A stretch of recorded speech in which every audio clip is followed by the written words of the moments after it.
Hello and welcome to the Voice of Intuition podcast. My name is Susan Jane and I believe that trusting your intuition is the best way to live your life with meaning and purpose. Each week you will hear about how you can connect, develop and trust your intuition through the wonderful array of guests we have on the show and my own personal experiences. Join me to understand how your intuition can guide you towards a life full of meaning and loving purpose.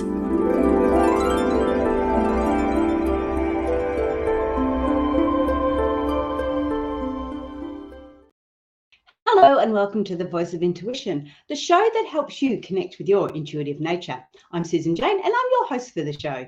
And today we've got the lovely Julie on. I know I get excited about my guests, but I have good guests, so I can get excited about it. Julie today is talking about business. But what I really like about this episode is that we're not talking about business as such. We're talking about those steps that you need to take with changing your behavior, changing your habits for business. So we can actually put these sort of ideas and things like that in place to change other habits. But today we're focusing on business and how we can help change those business habits, those little steps that we take to make things a little bit smoother and a bit easier. But I'm not going to tell you anymore because Julie's going to tell you all about it. Welcome to the show, Julie. Hello, Susan. Thank you so much for having me. What a fun time to see you again. I know we've connected a few times, which is really cool. Julie runs her own podcast, and so we've been backwards and forwards a few times. It's really nice to make those sort of connections, and let's face it, we're talking about business connections as well. So it's really lovely to make those business connections, and that's really important when you are in a business. But enough about that. Tell us a bit more. Tell us a bit more about you, who you are. How did you get to where you are now? Well, thank you so much for asking. Hello, listeners. My name is Julie DeLucca-Collins, and I am a tiny habits coach. I am also a doggy mama, but most importantly, I help individuals as a business and life strategy coach and authority mentor. I help individuals build their brand and also create the type of life that they want confidently by creating the right system so that they're not overwhelmed, so that they feel that they've got it and they are able to, more importantly, go out and create the impact that they want in this world. So that's a little bit about me. I'm married to my hashtag handsome hot husband who produces my podcast, The Cost of Confidence, and we have a radio show, Confident You. And it's a pleasure to be here. I'm looking forward to it. So I'm sorry about those noises in the background. My Wi-Fi is a little bit funny at the moment, so I'm hoping this goes okay. Anyway, let's keep on moving. What is Tiny Habits? What is this all about? And again, I know you're a business coach, but I want to get an understanding of what Tiny Habits is all about. Yeah, absolutely. So for me, I discovered tiny habits because, like many of us, I knew that I needed to create habits to reach my goals in life and really be able to become a better version of myself. But there was something missing. Like many of us, I'd read all the different books on habits, The Power of Habit, Atomic Habits, and they're great. I love them. But again, there was something that wasn't quite necessarily, hitting the spot for me. And then I heard a behavioral scientist speak. And his name is Dr. BJ Fogg. He is the founder of the Behavior Lab at Stanford University. He also wrote the book Tiny Habits. And all of the other books that talk about habits are based on his research of over 20 years. And when I started to hear about this whole tiny habits concept, it really made a lot of sense because I remember thinking on a Monday morning, for instance, as I was getting ready to do stuff for my business or I wanted to jump on the treadmill, I thought, oh, I'm not motivated. How come I'm not motivated? And then I realized that motivation is only part of the equation when it comes to habits, when it comes to behavior change. So I started to consume Dr. BJ Fogg's content and really learn more about it. And then I thought, wait a minute, I need this for my life. And like most things that I do in my life, I do them selfishly for me first. And then I say, okay, now that I kind of have a handle on this, how can I help others that might be struggling with the same thing? So I became a tiny habits coach in 2021. And from there, I started to see big momentum, not only for my personal, but more importantly, for my business life. And now I use that framework as a tiny habits coach to help other clients really be able to leverage the power of behavior change in creating tiny, attainable, new 1% incremental change so that they can achieve the goals and create the consistent action that gets them traction for their life. So that's a little bit about tiny habits. Yeah, I love that. And look, for the listeners too, just have to apologize. My internet is going a little bit in and out, so it is going a little bit funny, but we're gonna battle through. This is all part of Okay. our natural recording, isn't it? Yeah. Well, it Um, happens to the best of us. yeah, no, and I am the best of us. Oh no. Absolutely, it does. And it's funny because I was doing readings yesterday and I've never had trouble with my laptop. And this young gentleman came in and he was having all sorts of problems. And I was doing a reading for him and helping him out, doing a lot of coaching and counseling with him. But I couldn't get the laptop, kept on just playing up and playing up and playing up. And it was like, you're not meant to be doing that. You're meant to be doing Mhm. something else. And it's really funny how you go with those syncrasies. And so I Mhm. thought, okay, leave that, talk to him. And then it all came good. And then we could continue on. So Yeah. obviously, you have to you have to follow it along. You have to follow your gut. Um, so the tiny habits was really what I really liked about this. And I don't know it all completely because I'm going to ask you a few more questions about it. Yeah. But what I really liked is the fact that in business, things can get very, very Mhm. overwhelming. In life, Mhm. let's face it, in life, things can Yes. get very, very overwhelming. And it's really synchronistic that you're talking about this today because the young gentleman I had yesterday was exactly the same. He was overwhelmed. He Mhm. didn't know what he was doing, didn't know where he was going, very, very muddled up. Yeah. And I went straight to what you're talking about, those tiny habits. What is something that we can achieve now to take us on the right path, to get us going where we need to go? We don't need to do it all in one big hit. We just need Mhm. to look at one step at a time. And that's what I think is really, really important, especially for women in business. Now, I don't mean to segregate women in that context, but when you're juggling babies, children, parents, even at our age, with parents that are aging, children that are growing up, grandchildren, if need be, which I've got. Yeah. As we're going through all that and trying to juggle all that and maintain a house and keep the hubby happy or the Yeah. partner happy. And there is a lot of things and it can get really overwhelming. So these beautiful little one step at a time habits are perfect. But Julie, when you're doing this, is there a set habit that you need to do first, or is it the fact that you're teaching them different habits? Like, how does it work?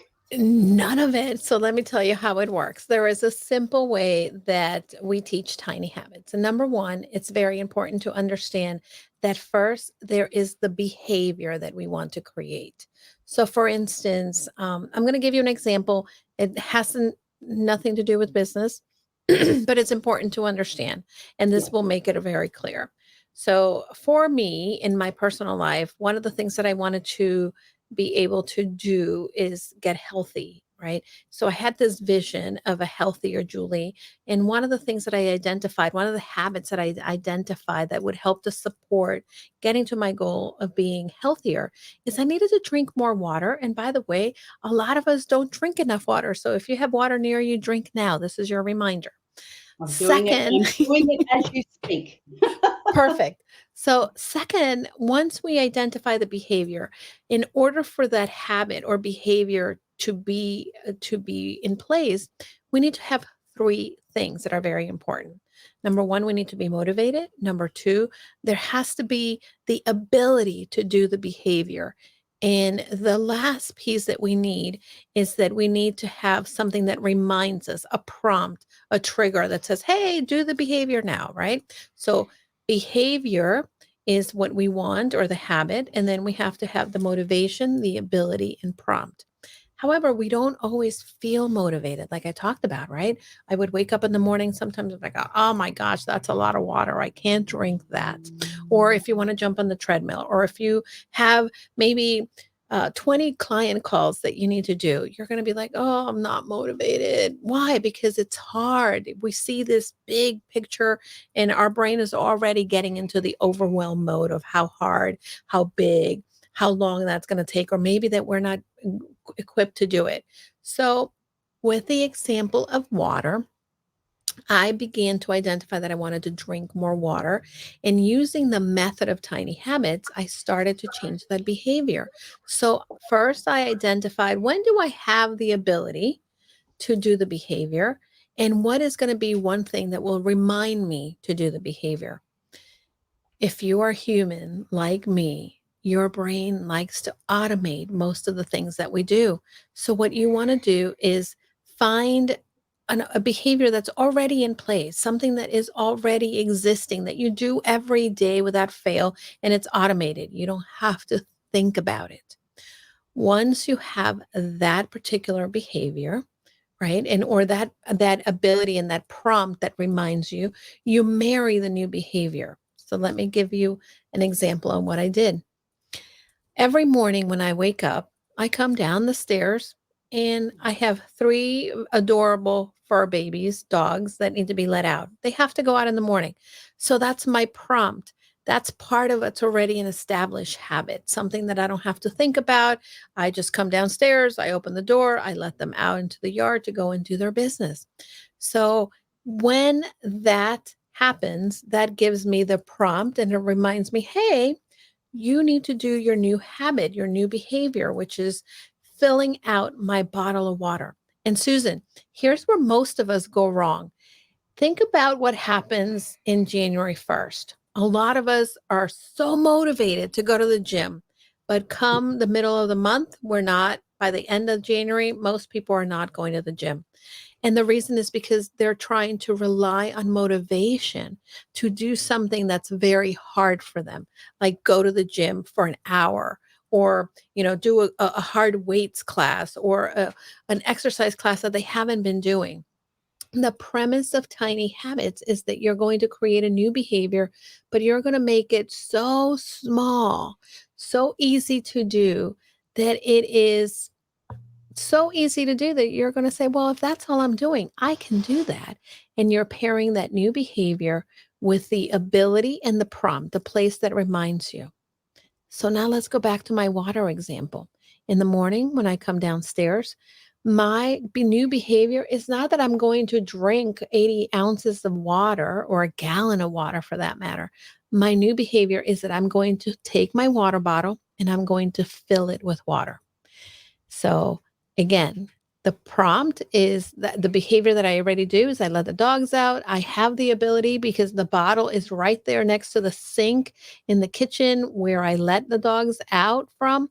And then I fill my water bottle. Simple, small, tiny step in the right direction. And guess what? Here's where the magic happens. Dr. Fogg has found that we change not because we repeat a behavior multiple times, 21 days, 66 days, whatever it might be. Behavior happens when we feel good. So every time I fill my water bottle, I do the most important thing. I celebrate. I give myself a pat on the back, or I say, "Good job, Julie, for filling your water bottle." And now I am successful at this habit, and I bring the water bottle to my desk. And every time I finish a client call, right, that is another prompt. I have the ability because my water is here, and then I drink some water. And that's how I get my habit of water drinking going. The biggest thing is that even if I didn't drink any of the water, Susan, I am still successful because my tiny step, my tiny habit of filling my water bottle is that starter step that keeps me going. And I don't have to rely on the motivation, but I rely on the automation of pairing a new behavior with an existing one. So that's the tiny habits method. And that's how we begin and we coach clients. And by the way, I know that probably you're wondering, what happens and how does that apply to business? So I can definitely talk about it, but I'll let you ask the questions. Oh, that sounds good. And it's really funny because you're talking about the water. That's exactly what I did. Like I would have my water bottle Mhm. and it'd be sitting there and it was sitting there and it's sitting, and I would often drink it, and it was only a liter, or half a liter or something. It wasn't the full amount that you're Right. supposed to drink. And that was one of my goals, was like, oh, I want to increase my water intake because I had my blood test done, and there it was a bit sluggish. It need a bit more fluid. So I got the people won't be able to hear this, but I ended up Oh, doing a love that. big 2 liter jug. Um, and that sits beside, because I'm on the computer most of the day, Mhm. that sits beside me. Now, I couldn't drink that 2 liters when I first started. Right. But the Yeah. difference is that instead of having a 1 liter bottle that I would drink and it would stay empty because I wouldn't Mhm. refill it, Right. I've now got a 2 liter one, and Mhm. it's clear, it's see-through. I can see how I'm Yeah, progressing. And like you said, I can celebrate it. So that's right. I didn't do the big 2 liter one to start with. I started smaller and worked my way up. And that I really understand that. That was such a great example of it. Yeah, and I have to tell you that again, for many of us, we have a tendency because our brain, this is how we're wired. Our brain is always going to focus on the negative. And every time that we beat ourselves up, every time that we say, oh, I didn't drink my water, or oh, I didn't do this well, or whatever it is that we're saying to ourselves, the way that we judge ourselves, the way that we speak to ourselves, then our brain's like, oh, well, forget it. I am a failure. And it begins to kind of go through that pattern already, as opposed to when you're celebrating, oh my gosh, look at me. I'm a girl who drinks water, right? You're starting to embody that new identity. You're starting to move in that direction. And it's something that I absolutely love. And I think that for most of us, we need to find a way of making it easier. Habits are like plants. If we plant a little seed, and by the way, I know that this is right up your alley. You plant a little seed, you're going to have something grow and blossom and grow big or expand in so many different directions. But we have to have the ability to plant that seed and know that it's going to grow. We're not going to speak to that little seed and like, oh, you better grow, or you seed, you're not going to blossom at all. We can't speak negatively, right? We have to have faith that, look at you, great job. I'm going to water you now and I'm going to keep nurturing you. And then you begin to grow. Yes, and like a seed, you don't see it growing until it comes through the soil. That's So, right. there's a lot more happening, and it's getting the roots and getting that understanding before it actually comes through. So yeah, I really get that. I love that. Like, I didn't drink because I was out yesterday. I didn't drink nearly as much water as I do normally.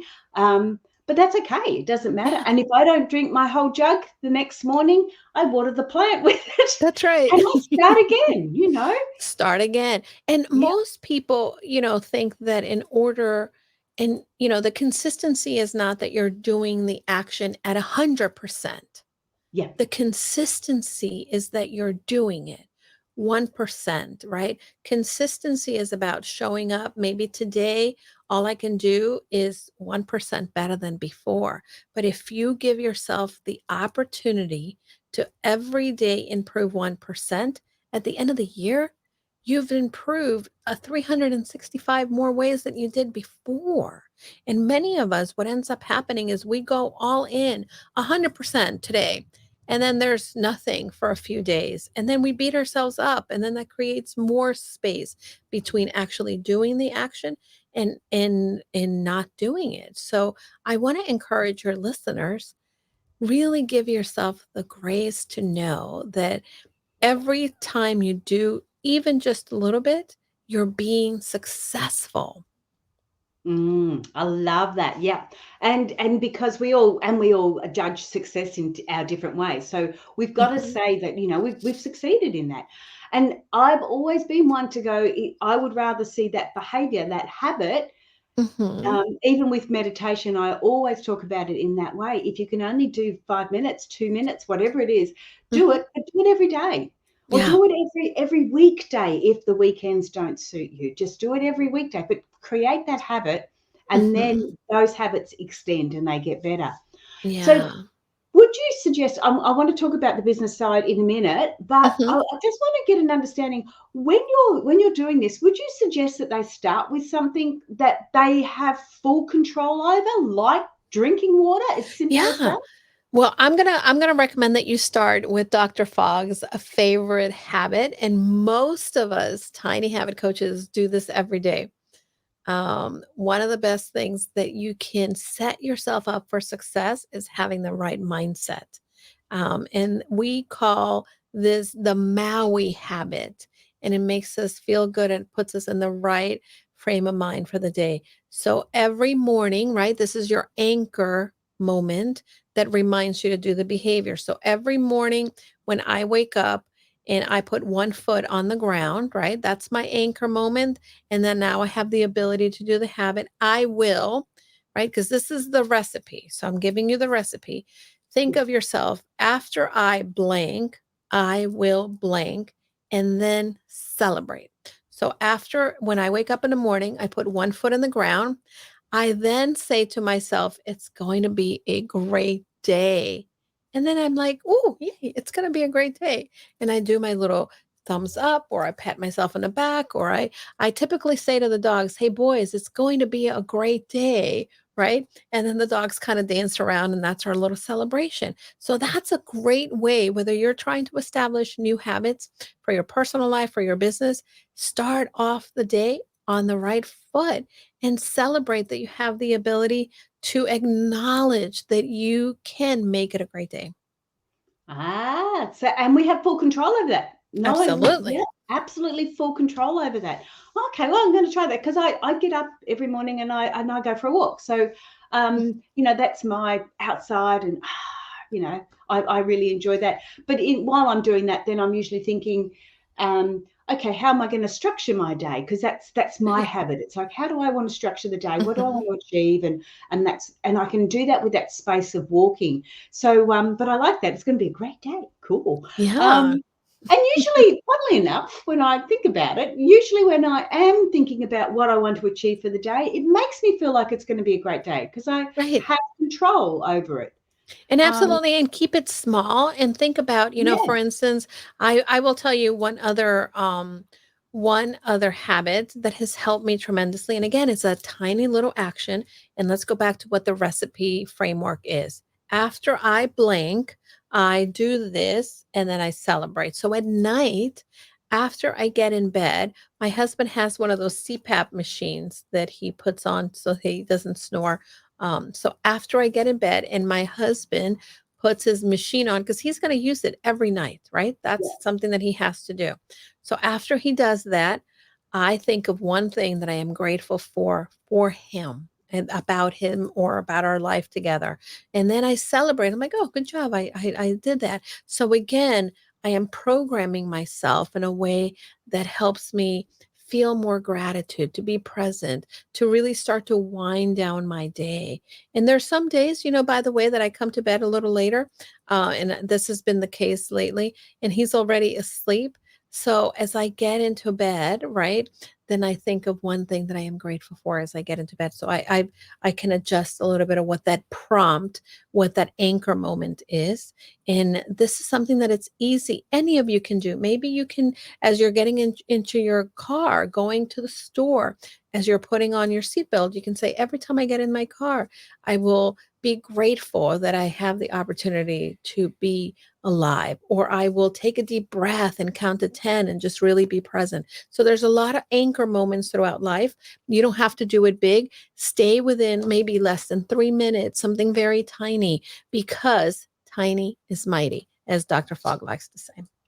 Yeah. Oh, I like that. That's really good. And we can do that all the way through. But let's talk about Absolutely. business. So Love when it. we're talking about business side of things, I'm really understanding what you're saying about our general life and things like that. And I Mhm, would imagine that business would be very similar. Obviously, it is very similar. mhm. However, when we've got these anchor moments, when we're looking at those sort of things, um, it's easy to say, be grateful for this or drink more water.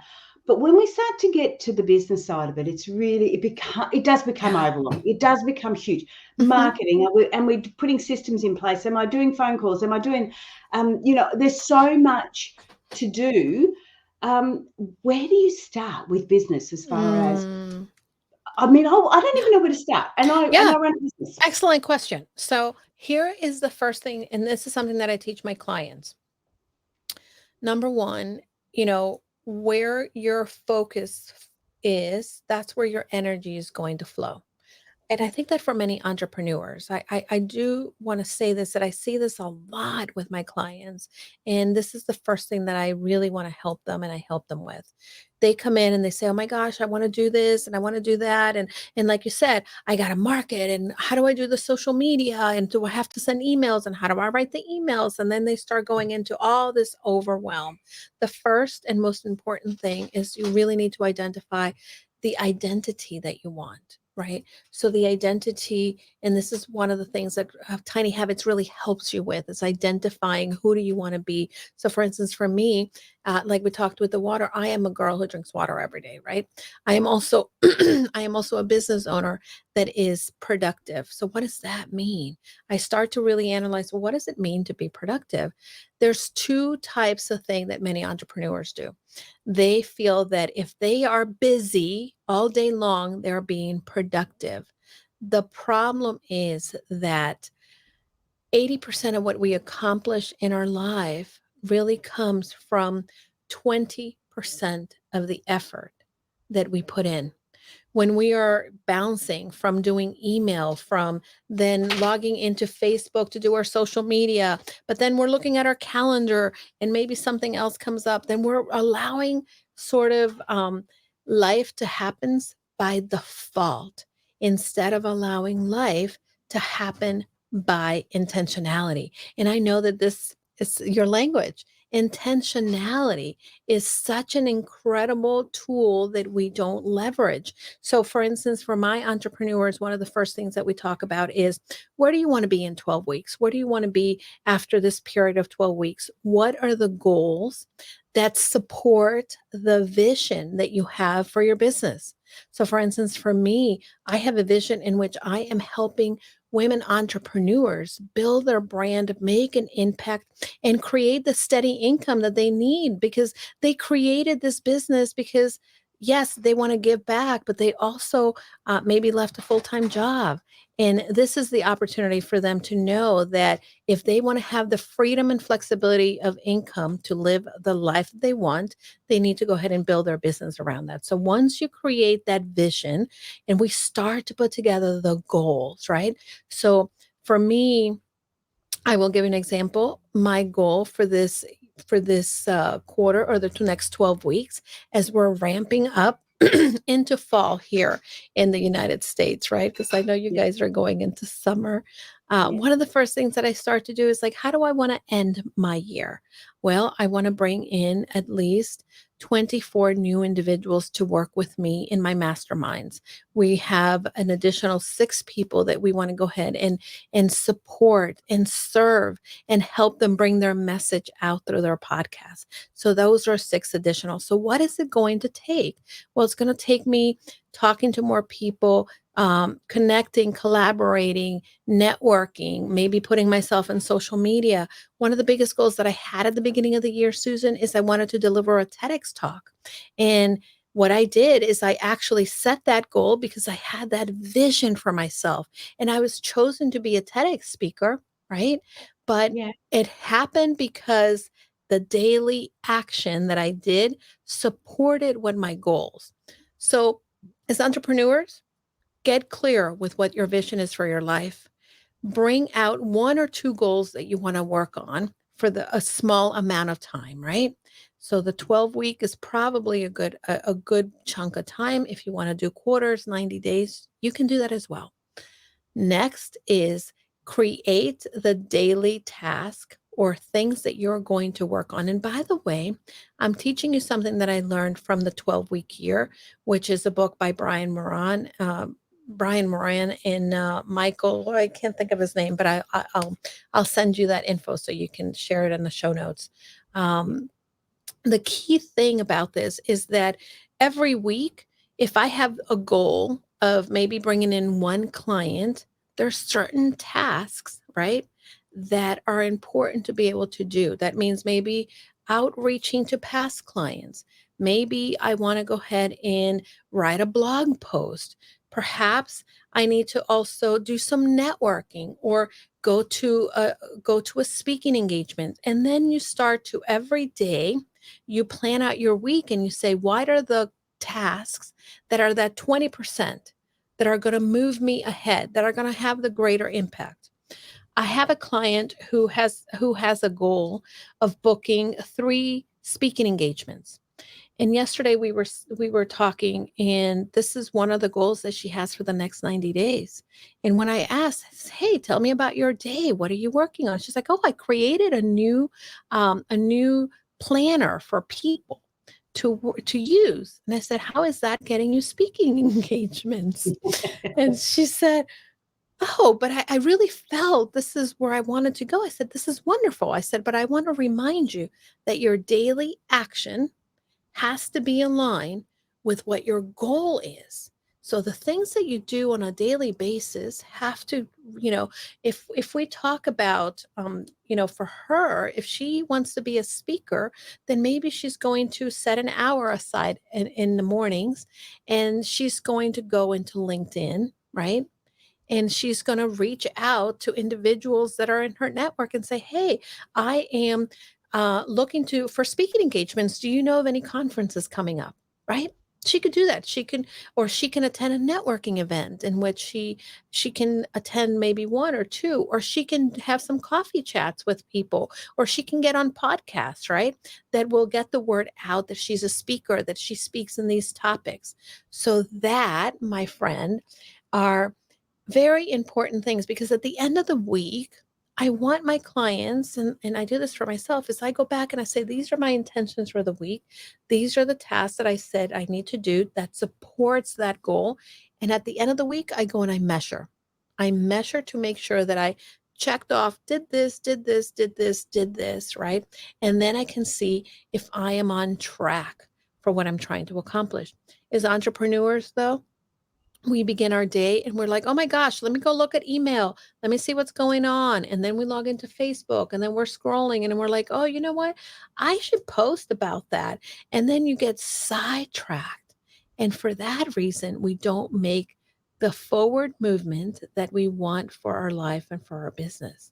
So, how does Tiny Habits fit in? I tell my clients, you know what? If you get up in the morning, the first thing that you should be doing on a Monday morning is looking at your plan.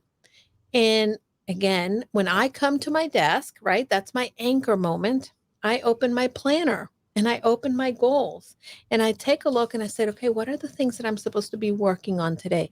And all I do is I open them and I look at them and then I celebrate. And guess what? That is all I am going for. Just to open my plan, look at my plan, and celebrate that I opened my plan. Right now, in some days, I will actually make notes, keep going, but that's bonus. That's the bonus part. The most important thing is that I showed up and I did that tiny little behavior that then creates the momentum for my life. Wow, I love that. I use Google Calendar. That's sort of my planner, because I can link all my emails, and so I open up my calendar and it's like, right, this is what the week looks like, and I start to do the adjustments and making sure that everything's on track for that. So yeah, really, I like that, because it does make it does keep you on track. The planner, that aspect of it, does keep you on track. And like you said, it's even just looking at it. I don't have to be doing anything, but you've got that mindset that that's where you want to go. 100%. Yeah, and in all honesty, if I don't achieve, there's a couple of tasks that I push forward to the next week.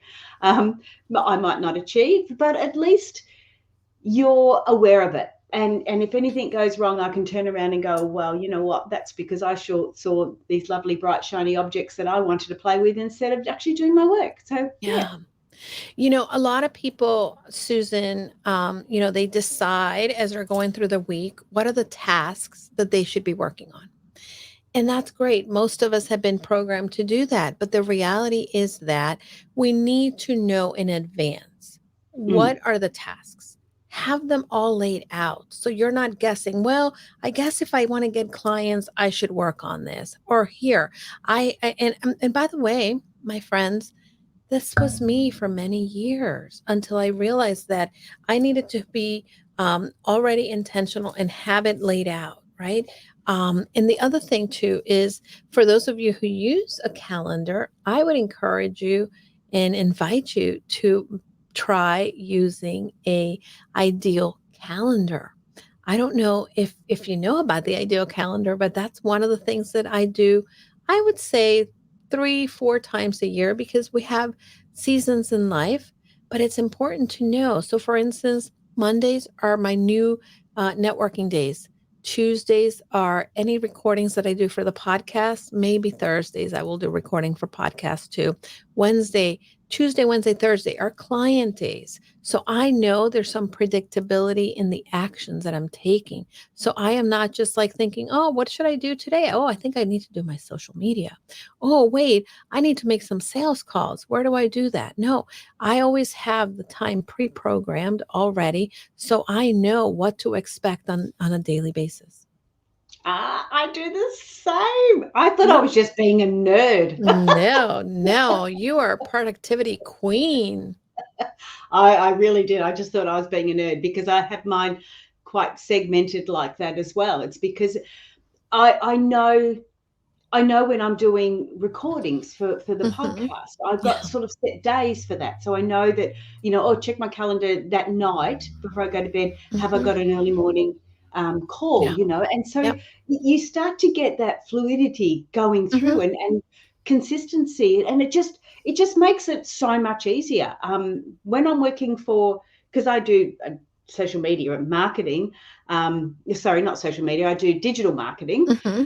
When I'm working for them, it's those 3 days, Yeah. and this day's for that, and that afternoon's for this, and it's quite, yeah, quite segmented. So I like Yeah. that idea. I And didn't by even know the I way, was doing it's brilliant because, and here's what people don't really they forget about.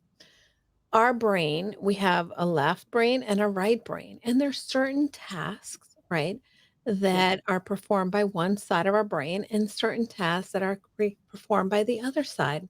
So for many of us, we are trying to go maybe from doing the financials for our business and then doing something creative. And then we're switch tasking between, and it takes us a little longer to focus, to concentrate, to be on target for what we're supposed to be doing. So for Mm. that reason, I have theme days, right? On the days that I'm supposed to be doing marketing or writing, I don't necessarily do the financials or do something that is like maybe content creation. I don't want to mix my brain sides. And then the other thing, make it doable. I like using the Pomodoro method. I don't know. Do you use the Pomodoro method, Susan? I bet you do, or maybe you've used it. I've never heard of the Pomodoro method. Oh, well, I'm going to tell you. It's one of Well, I my don't favorite know what I things. do. Okay. So the Pomodoro method was named after this gentleman called Pomodoro. I forget his first name, but basically the system is very simple. You want to go ahead and our brain has the attention of about 17 to 20 minutes tops is really what our brain is programmed to be able to. After that, we start to kind of like, get distracted, right? And for many entrepreneurs, by the way, distracted is our middle name. So what I do is I will set 20-minute timers on my phone and I will say, okay, here is I'm going to work on, let's say I want to work on a new plan or I'm writing an article. Yesterday, I was actually doing some writing and oh, my brain is like, oh, it's going to take so long. It's going to be so hard. So I was like, okay, I'm going to take a tiny habit. When I come to my desk, I will open the document where I'm typing the article and then I'm going to celebrate. And then if I do more, great. If I don't, I already went and I achieved my goal of opening the document, right? So I Yeah. implemented my tiny habit. Now, when I get started, I will then say, I'm not going to say her name, but the phone, you can call her Siri. You can say, hey, Siri, set a 20-minute timer. And then I begin to work. When the timer goes off, then I stop, I get up, I go drink my water, or I stretch a little bit, and I give myself about 5, maybe 10 minutes of just a break from what I was doing. That Pomodoro, you will be surprised how much you are able to move and get accomplished. There's something else too within tiny habits that we call a swarm of bees behavior. I have a lot of clients that get really overwhelmed when they come to their desk in the morning because they don't even know what to do first, second, third, and they have all these papers and things going on, and that's very natural for many entrepreneurs. So, what I will typically say to them is, I said, well, why don't when you come to your desk, why don't you pick a song that enlightens you, that you love, that makes you feel so happy and excited? Turn on the song for 3 minutes and then to pick a task. Maybe it's cleaning out your desk. Maybe it's going through email and trying to just go through emails. And by the way, I have a rule for email, Susan. If it's going to Yes. take you less than 3 minutes to answer an email, I don't answer it right then and there. I actually move it to a to-do list. But my Mm. goal is that as I open email, I go through. I'm like, delete, delete, delete. Okay, this one I can answer in 2 seconds. I can send that, and then I get it done. And when I'm done with email, I close it because here it is what's happening also for many entrepreneurs, right? If you have a task that you're working on and you have your calendar open, maybe you have your Facebook open, your LinkedIn, your phone notifications, right? When you're working on something and let's say ding, you get a notification, then your focus reverts to whatever that is.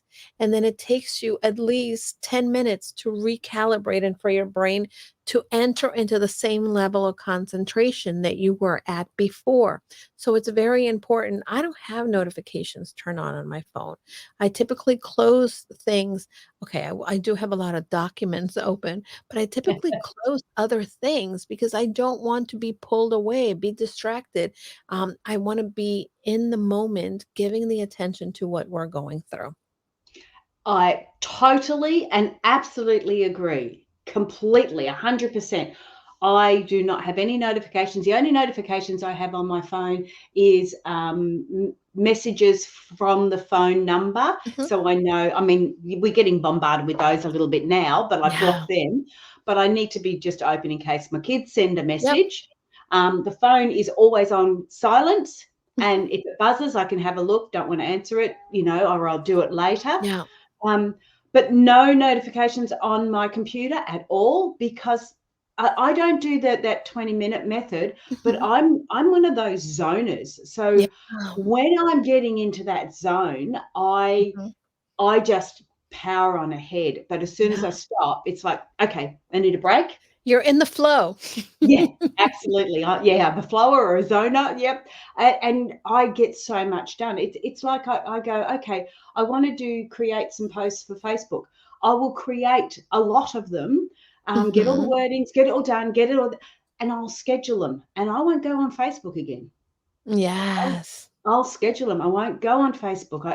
And then I go on Facebook or on social media or on Insta when I want to, not when Right. it's telling me that you've got a notification. You got a notification. It's like, no, you're Yes. not controlling my life. I'm controlling it.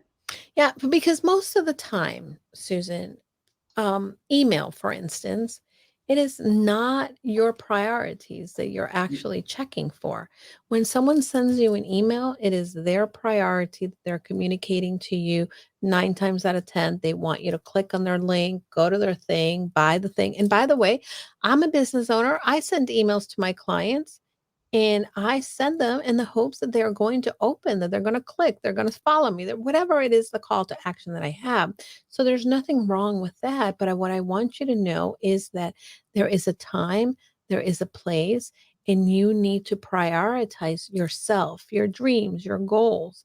And the way to do it is by being aware. Again, revisit the vision you have for your life. Remember, if this is the vision, what do I need to do, right? If I want to live a healthy life, I want to be have this vitality and strength and be nimble and grow to an older age gracefully and strong, right? Then that means that my goal may be that I go for a walk daily. And what are the tactics that I'm going to take to get for a walk? Okay, I need to have my clothes ready to go for a walk. I need to go ahead and make sure that I put it on my calendar, right? Maybe I'll invite a friend to go with me, but make sure that your goals have the things that you need to do under them every day so that there is clarity for you. Yeah, I love that. We are getting low on time, Julie, so we do Yeah. have to wrap it up. Sorry about that. But No, you're no the other apologies. the other aspect I wanted to say also with the emails is that that's my first thing in the morning when I get up. Mhm. I check my emails and I do exactly that. My emails is I use that as a to-do list.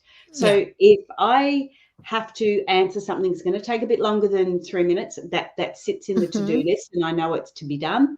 Everything else gets folded, filed, or Yeah, deleted or whatever. that's right. So I've only got those ones that I have to answer. And then I can allocate some time later in the day. And that's when I visit the emails again for the second time. Yeah. I'll respond, knowing that I've got so many to respond to. Yep. I can respond to them then. I've allocated the time. Mhm. And then in any new ones that have come in, I do the same with, I've allocated the time to answer them or I delete them, move them, whatever they are. So Yeah, you're in control of it. And I think absolutely. that's what the beauty is in what you're doing, is that you're in control of your Yeah. life and of your business. So that's really Yeah. good. But I have to say, any last things before we say goodbye, because we're getting low? Well, I have to tell you, it's such a pleasure again to spend some time with you. You're an incredible individual. You have a beautiful platform. I am indebted and grateful to you. Um, I want to tell people and encourage you, start small. Yeah. Start tiny and make sure that you surround yourself with the communities that are going to support you, that are going to remind you of the things that you want for your life. Because sometimes we get sidetracked, but we need to go ahead and recalibrate. And if we have someone in our corner letting us know, hey, don't forget, this is what you wanted to do and this is why, right? Then we can go back and recalibrate. And it's all about practice. We are all practicing. Never are we an expert at anything. And if we are an expert, that means that we've spent 10,000 or more hours doing it. So be patient, be willing to fail, be willing to recalibrate, and most of all, use your intuition as you're going forward.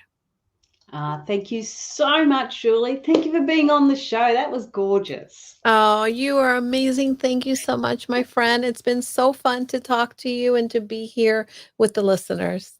Cool. Now stay there because I want to talk to you when we're finished. So guys, go on to Julie's website. So goconfidentlycoaching.com. I forgot to mention it earlier on, but the link will be down in the bottom there for you to have a look at.